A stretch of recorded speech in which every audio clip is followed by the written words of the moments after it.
রে তোর পূজায় কটা জামা হলো? এখনো হয় নাই, কিন্তু হইবে। তোর এখনো হয় নাই?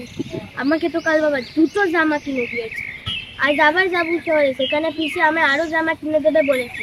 তোর বোধহয় এবছর আর জামা হবে না। যাই, বাবা তাড়াতাড়ি ডেকেছে। ওই বাবা বলছি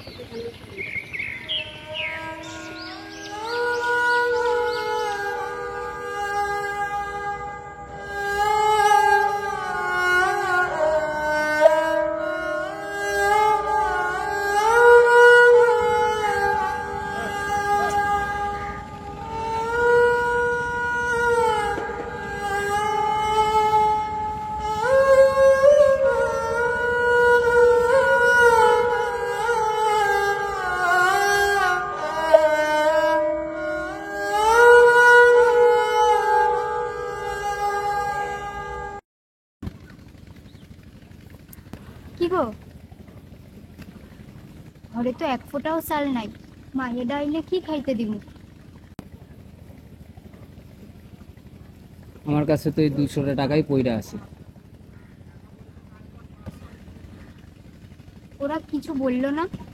না, এখনো তো তেমন কিছু জানাই নাই। আগে তো পুজোর পরে হইলেও মায়ের একটা জামা কিনে দিত, এইবার কি আর তাও হবে না? কি করুম, কপালটাই খারাপ আমাদের। আমরা কি এতটাই হতভাগা?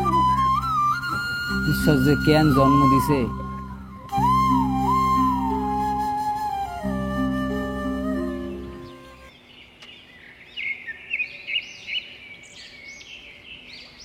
কিরে সমু, আরে বলো।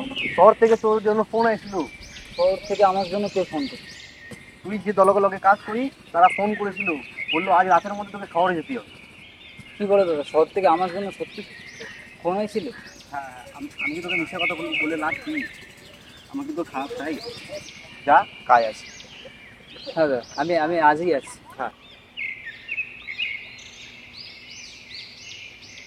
বলো নির্মলা, কি হয়েছে বলো। ওরা ফোন করছে। কারা? ওই যে আমি শহরে যে দলে কাজ করতাম ওখান দিয়ে কাজের জন্য, কাল অনুষ্ঠান, আজই যাইতে হবে। সত্যি? ভগবান আমাদের থেকে মুখ তুলে চেয়েছে। তা তুমি কখন যাচ্ছ? আমি আজই যাব, এখনই যাব। তুই যা, বাজনাটা আর জামাটা আমার নিয়ে আয়। দাঁড়াও মা, আমি আনছি। বুঝছি নির্মলা, ওইটুকু টাকায় সংসারটা চালায় দিতে পারবি তো? তোমার চিন্তা করতে হইবে না, ঠিক চাইবে। বরং তুমি ভালো করে বাজনা বাজিয়ে। আমাদের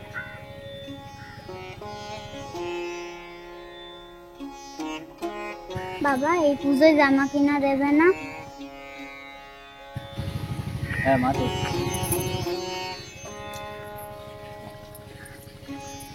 মা এটা রাখ।